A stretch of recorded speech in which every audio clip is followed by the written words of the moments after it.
When I saw this, for me, that was the very limit. Animal diseases, animal suffering, animals that were no longer treated as living beings. I had seen it all. And I thought, no, not in my name. I want no part in this anymore. En zo kan het dekseltje er weer op. In the factory farming industry, animals are adapted to the food that we choose to give them and to the massive stalls in which they are forced to live. They are mutilated, they are giving antibiotics to stop them getting sick. Pigs are now sometimes even given anti-stress pills to help them cope with their unnatural living conditions. Yet the fact that it turns out that livestock makes an enormous contribution to greenhouse gas emissions by belching, farting and defecating doesn't necessarily mean that we'll start keeping fewer cows, pigs and chickens. No, the industry will simply dream up something new. Would you believe it? They now even make fist-sized pills to stop cows from farting so much. But you know, consumer resistance against factory farming is steadily growing due to the increasing awareness of animal suffering that it entails.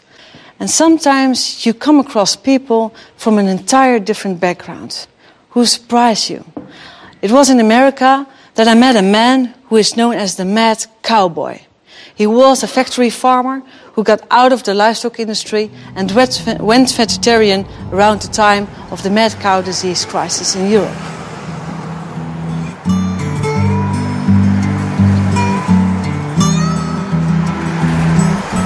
Hi, nice to finally meet you. Nice to see you're unlost again. Yeah, finally, we made it. My humble abode. Thank you. Oh, it's nice and warm here. This is on the farm, and this is one of the dogs we had, which was Sam, good critter. That's the farm.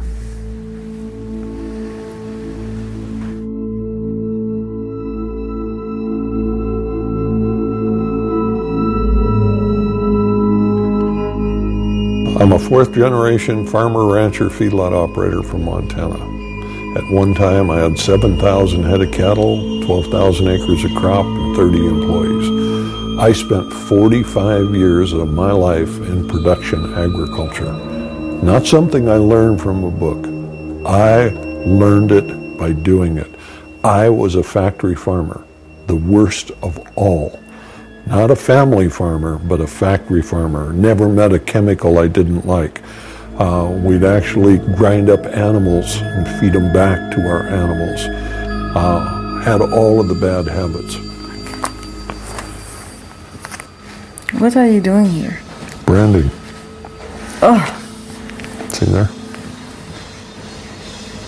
I branded hundreds of thousands of animals. It's still allowed? It's still allowed in America? Absolutely. 1979, I ended up paralyzed from the waist down. Doctor told me I had a tumor on my spinal cord. He said if that tumor is on the inside of the cord, you have less than 1 chance in a million you will ever walk again.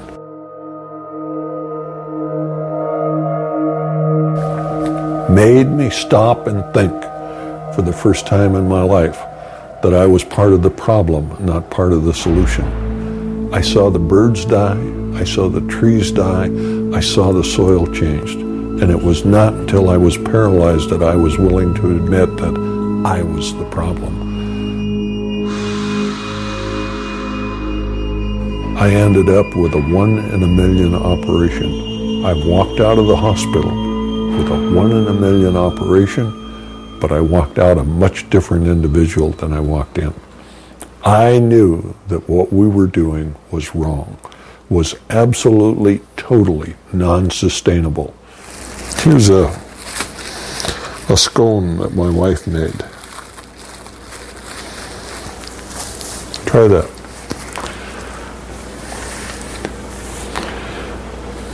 Vegan. Everything in the house is vegan. Yeah. There's no animal products in anything that we have here. Oh, and it tastes good.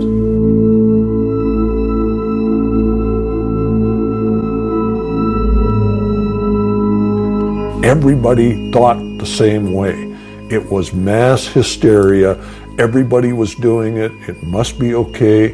You started from the time you were a child. And can you imagine what it was like when I first asked myself the question, should we be eating animals? It was one of the most thought-provoking questions I ever had in my life, because I had never even considered that. No. And when you stop and think about it, it is so straightforward and open. Should we eat animals? Absolutely not. Do we need them for protein?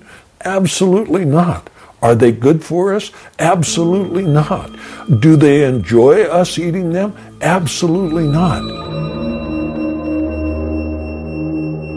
My hometown newspaper put my picture in the front page, and it said, Montana's most famous vegetarian.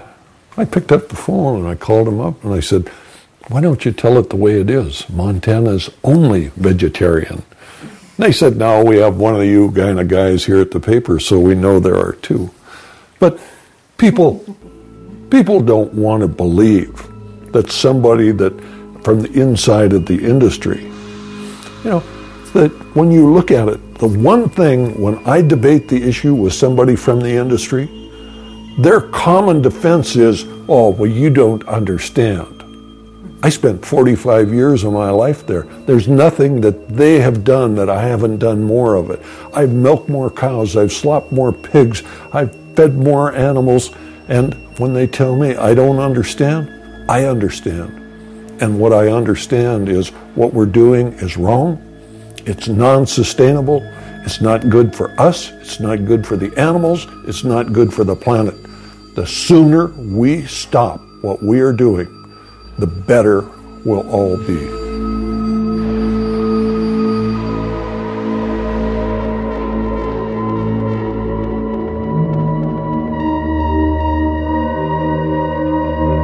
Did you also notice that there are more women vegan or vegetarian than men? Well, yeah. You know why? Tell me why. They're smarter. Ah. Yeah. Do you know why women live longer than men? Tell me. Because men have to live with women. What I did is I went out on the road and I started talking to people. I traveled about 100,000 miles a year. It was not unusual for me to do 3 or 4 lectures a day. Some of the groups were large, some of them were small. The largest group I ever talked to was 40,000. The smallest was 2. We should never count the crowd. You never know how many people that are there are going to get the information. My job was not to save the world. My job was to do everything that I could do so people would make better choices. And I've done that now for over 20 years. And I think that when I had the opportunity, I was able to change the way a lot of people thought.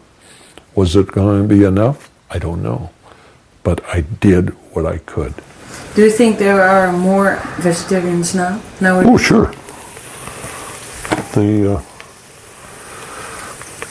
My hometown actually had a vegan restaurant. Isn't that amazing? The man that gets the Nobel Prize for the film on global warming neglects the #1 cause of global greenhouse gases. Does that give you some idea of the power of the industry? That a man that was out there to change the world on global greenhouse gases, do you think he did not know about it?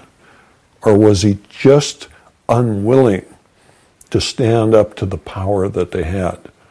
When I went on the Oprah show and I told a few million people that we were grinding up cows and feeding cows, they sued Oprah, Harpo Production, and myself for 6 years in court. Cost us hundreds of thousands of dollars to protect ourselves for telling the truth.